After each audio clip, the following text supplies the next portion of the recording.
First of all, I'd like to say how sorry I am that everybody could not make it today. For those here, I think you'll find the presentation interesting as well as very, very stimulating.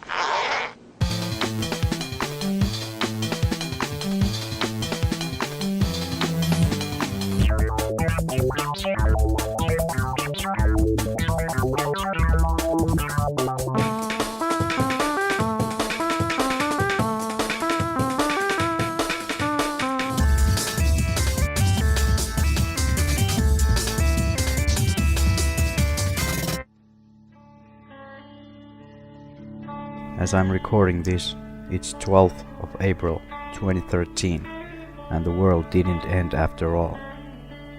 What does a guy have to do to get an apocalypse around here?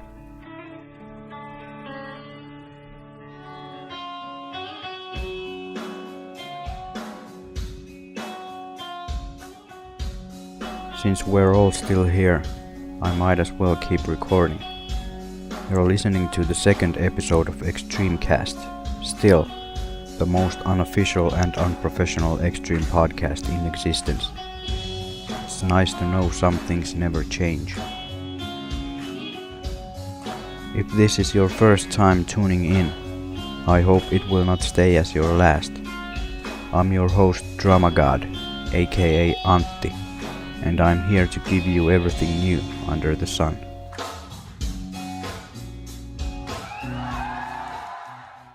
I'm sorry? What was that again? I'm a god. You're God. I'm a god. I'm not the god. I don't think. Oh, really? I am an immortal. Why are you telling me this? Because I want you to believe in me. You're not a god. You can take my word for it. This is 12 years of Catholic school talking. How do you know I'm not a god? Ha! Oh, please. How do you know? Because it's not possible. I originally started recording this episode back in January and have re-recorded everything at least 6 or 7 times. So let's get this over with before I wake up on a sunny day in June. Since YouTube blocked my first video in some countries for playing the guitar solo of Peace, I will keep the amount of music to a minimum for this episode. A week ago, the legendary movie critic Roger Ebert passed away at the age of 70. I'm sure I wasn't the only movie buff saddened by this news. Rest in peace, Raj. If you go back and you search through various databases, you will find that the concept of something getting 2 thumbs up did not exist in the English language until we did it on the show. Before that, things got thumbs up, but they didn't get 2 thumbs up. I have once again started to collect extreme stuff. I got both Mourning Widows albums for a couple of bucks apiece. I finally bought the CD version of Take Us Alive. I only had the DVD until now. The Best of Extreme, an accidental collocation of atoms, ? Is making its way to me in the mail as we speak. And I think you can call yourself a real fan when you go and buy the Posse soundtrack. And now for something completely different.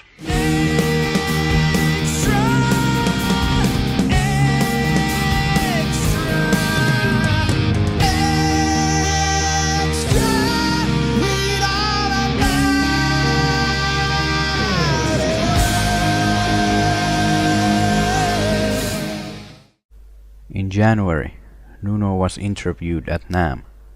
This is how the interview went down. Nuno Bettencourt, how are you, man? All right. Thank you for making the time. How's Winter NAMM going for you? Is it winter? It is. Yeah, it's kind of chilly in here. Is Air it? conditioner's a little bit. California, everybody's been cold these last. It's been a cold winter here. Right. It has. It's even colder I'm from Jersey. It's even colder. Yeah, I was just in Boston where I'm from, and I couldn't believe how cold it freezing, was. right? Yeah. Right. So we're here at the Randall booth, and clearly you play Randall amps. Yes. Love your riffage, by the way. My what? Your riffage. Oh, thank you. Your My riffs, riffage. man. Your riffs. All right. So, any new stories, developments? Tell me what's going on with you and Randall. Well, actually, we're tweaking my previous stuff a little bit, the NB King, but the 100 watt. But We did a 50 watt. Yep. That's really cool. It's a little bit smaller, and but we're still tweaking that a bit. But pretty soon it'll be out. And it sounds amazing, and Nice. I'm looking forward to it. And Awesome. When will you be on tour? Well, we're doing some dates. I'm doing some studio stuff with Extreme, Okay. but I'm also doing some stuff with Rihanna as well, touring. Nice. So I'll be doing some dates with her and writing a new Extreme record. So No, that'll be that's excellent. awesome. Very cool. And can we expect to hear the Randall's tone on Absolutely, All of the Above? yeah, Awesome. absolutely, without a doubt. Good stuff.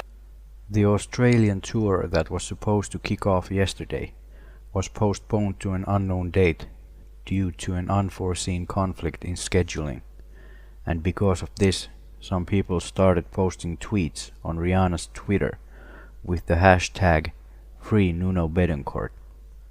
Silly rabbits. Sebastian Bach, the guitar player, not the classical composer, has said he wants Nuno to make an appearance on his next album. Back in March, unsatisfied by the dead silence from the Extreme camp, I wrote an open letter to the management and told them how unpleased I was that we haven't gotten much updates and have little idea what's going on with the band. A couple of weeks later, the band's manager Robbie wrote a response. Here's the gist of that letter.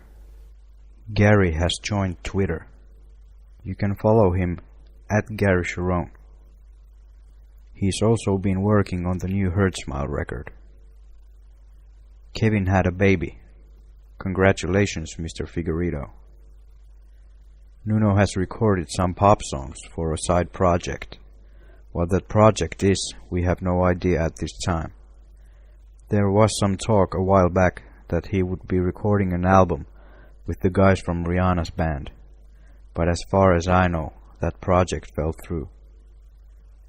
Nuno and Gary have also been writing separately over the past few years, and they have a plethora of ideas for the next Extreme record. A what? A plethora. Oh, yes.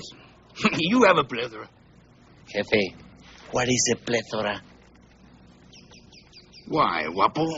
Well, you told me I have a plethora. And I just would like to know if you know what a plethora is. I would not like to think that a person would tell someone he has a plethora and find out that that person has no idea what it means to have a plethora. Forgive me, Guapo. I know that I, Jefe, do not have your superior intellect and education. You can read both letters on Facebook and on Extreme's official website. It was great to hear back from Robbie, and I'm hoping that from now on we'll get more frequent updates when things happen with the Extreme. So for now, it seems like writing that letter wasn't the worst of ideas.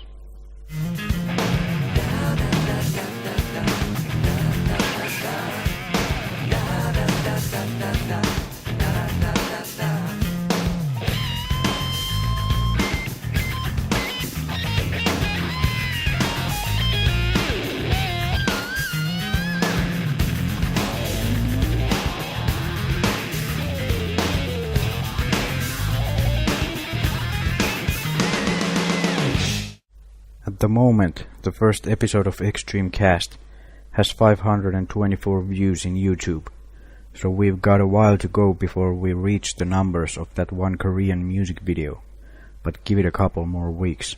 Oppan Gangnam Style. Next, I'll read the questions and feedback you have sent me since episode 1.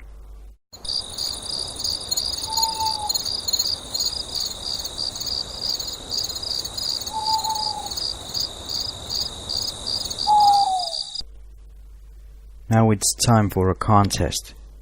Sadly, it's not going to be the kind they had in that classic episode of Seinfeld. What I want you to do instead is to draw me a picture featuring Nuno and Rihanna. It can be a single drawing, a painting, or a comic strip. You can use a pencil, watercolors, or kryptonite. Or if you don't want to draw, you can write a poem or record a song. Whatever you want, as long as it's legal. And since there's a contest, there are prizes. The winner is going to get some nice Extreme and or Nuno related items, You can send your drawings and poems and whatnot to my email, dramagod@gmail.com.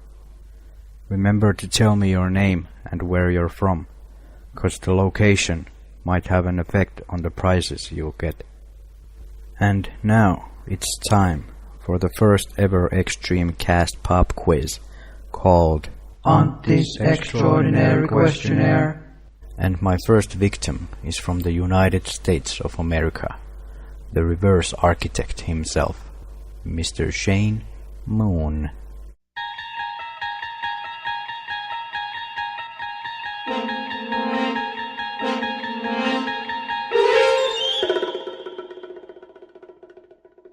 When did you discover Extreme, and how did you become a fan? 1989.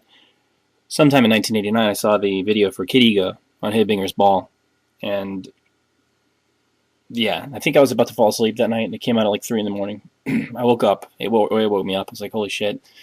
Then the next day, I went and bought the single for that, which is the tape single, with Kid Ego on one side, and I think Flesh and Blood was on the other, or Smoke Signals, I'm not sure which. And then later that year, in February, I saw Bill and Ted's Excellent Adventure. And then there's the mall chase scene in that movie where they played, Play With Me was featured, and that was pretty much it. That was my jaw open, holy shit moment. And eventually got the first record, or on tape, rather, and that was, listened to the whole thing, was, already blown away, but by the time I got to the end and realized that Play With Me was the song that was in Bill and Ted's, and I made that connection, that was it. I was set for life. Do you play guitar or any other instrument? And if you do, how has Nuno influenced your playing?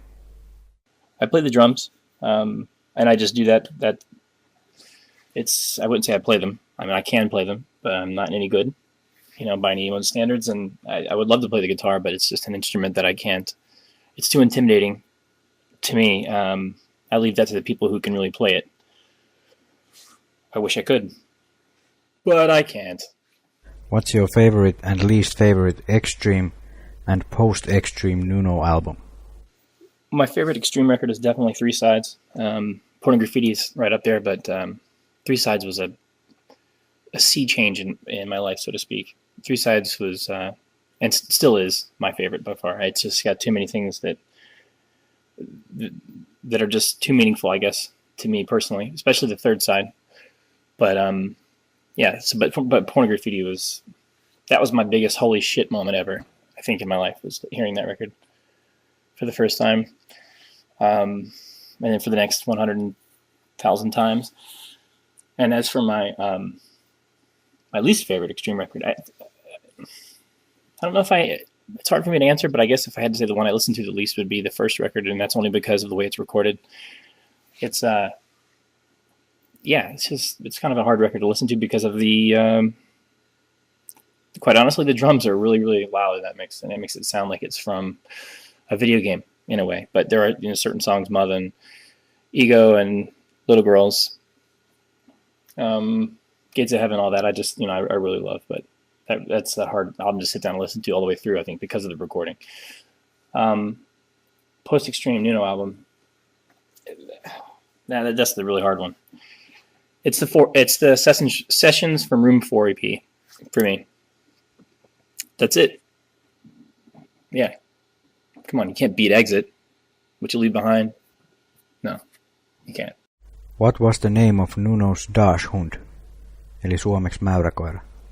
The name of Nuno's wiener dog. If I'm not mistaken, it was Max. Correctamundo. Who would win in a fight? Wolverine or K-Fag? You gotta pick Wolverine. At least I do. I have to pick Wolverine all the way. Nothing against K-Fag. I've seen him play. Met the man. He's a tornado. But I don't know. Maybe you could consider Fig if it was prior to the gig. After the gig, if you've seen this guy play, then I don't think you could. You can't have anything left in the tank to face Wolverine after a show. Maybe before, it'd be a tie. If it was before a gig, it's a tie. Afterwards, it's Wolverine all the way. With bone claws. No adamantium. What did you think of Perry Farrell's Satellite Party? Satellite Party was an interesting diversion or project. I was pretty excited about it, I guess, for a while. Around Lollapalooza in 2005 when they debuted, I was pretty stoked. But then I think it was 2007, spring of 2007, when the album came out, and holy shit, what a terrible album cover. I remember seeing that and originally not trying to let that dissuade me and thinking that it was going to be this really, really great, because it took so long and thinking it was going to be this great, just amazing record. And there were tracks on it that I liked. Track 9, I forget what that is, what the name of it is off the top of my head. It starts with a bass line. I love that, Mr. Sunshine. And the video was a little misleading.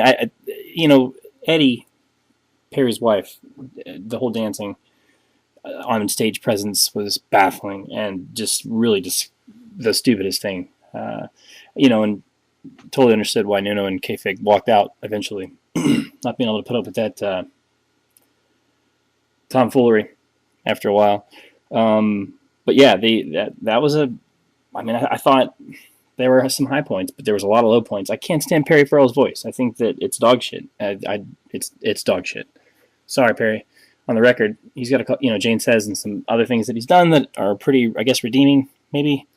But live, holy shit, it's bad news. What's Nuno's whole name? Nuno Betancourt's full name is Nuno Duarte Gil Mendez Betancourt, I think. Maybe. Yeah, maybe there's another one in there, but that's what I think I remember reading from Metal Edge magazine back in the early 90s. Correctamundo. What's your favorite song written by Nuno? Favorite song written by Nuno is a very hard thing to answer. I'm not going to give you one answer. It's impossible, but just off the top of my head, I would say Pursuit of Happiness, Confrontation, Soke, Replay. Obviously, I think some of the songs have other writing credits, but this is what you get off the cuff. Who cares? Rise and Shine, Cupid's Dead. I can't do this. Maybe that's it. That's all I'm going to say for now.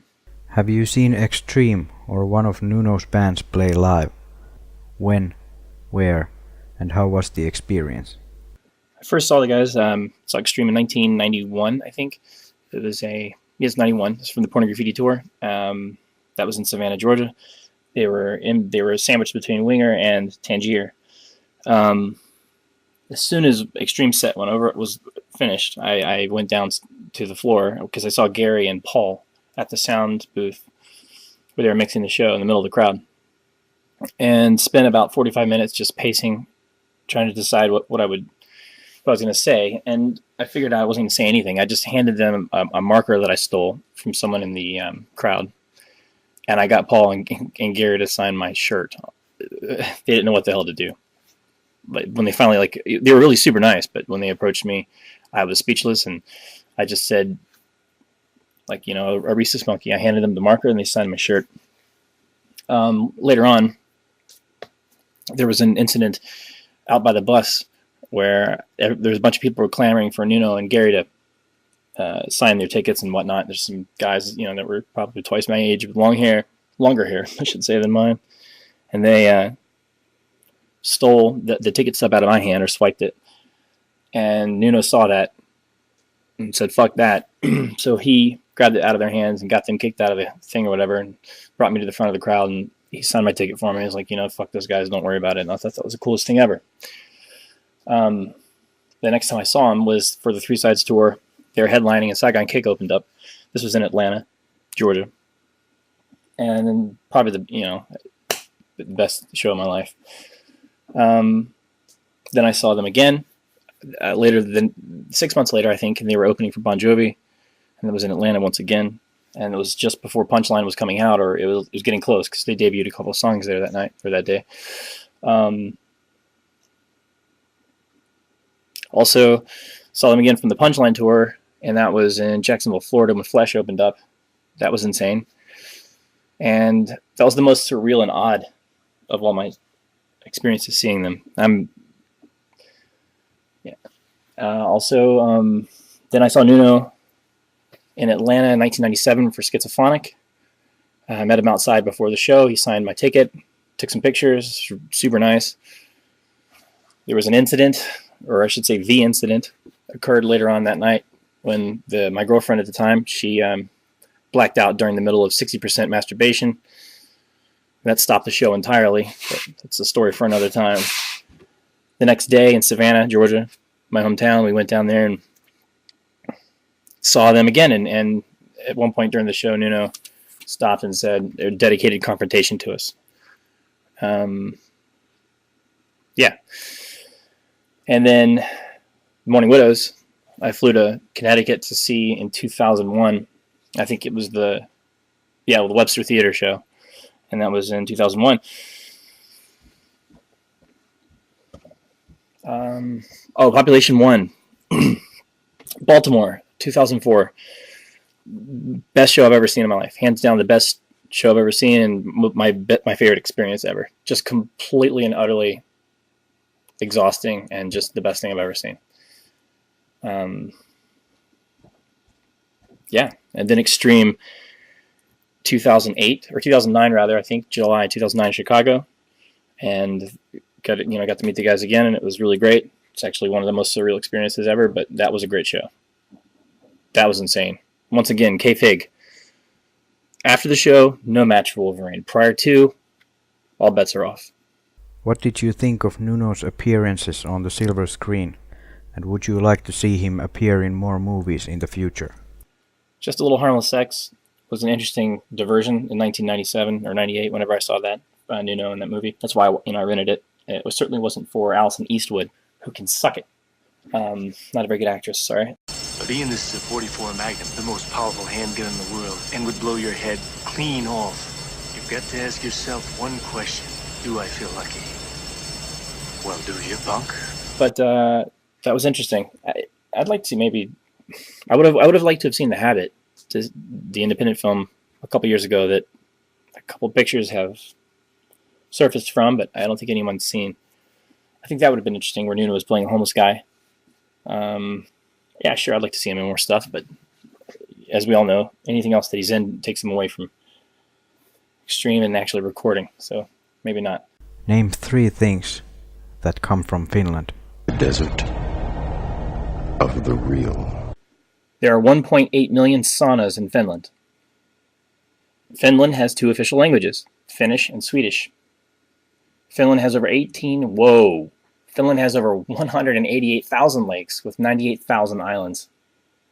Finland has a wife carrying championship. Now, due to Google, that may be carrying, but this has not been spell corrected, so I'm going to go with Finland has a wife carrying championship. I must say that for someone who didn't use Google, you have a rather good knowledge on the amount of lakes here in Finland, Mr. Moon. And this concludes today's episode. I'd like to thank Shane for participating in my little human experiment.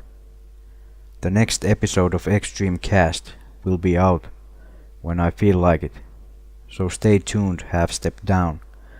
Thank you for listening, and remember to spread the word and gospel of Extreme. This is Antti, signing off. Peace.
sun or the sky, all the California shade over our horizon.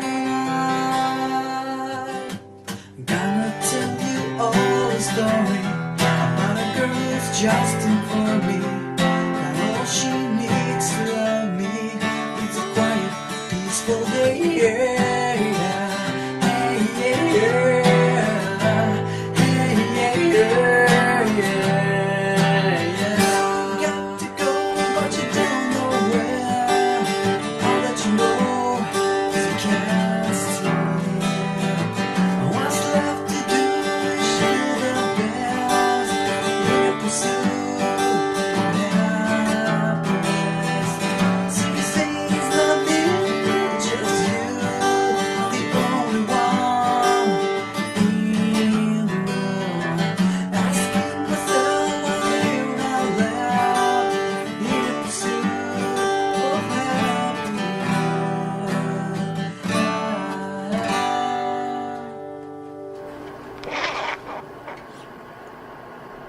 Could we have the lights, please?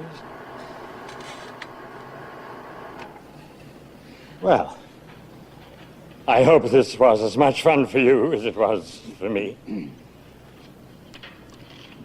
Let's have lunch, shall we?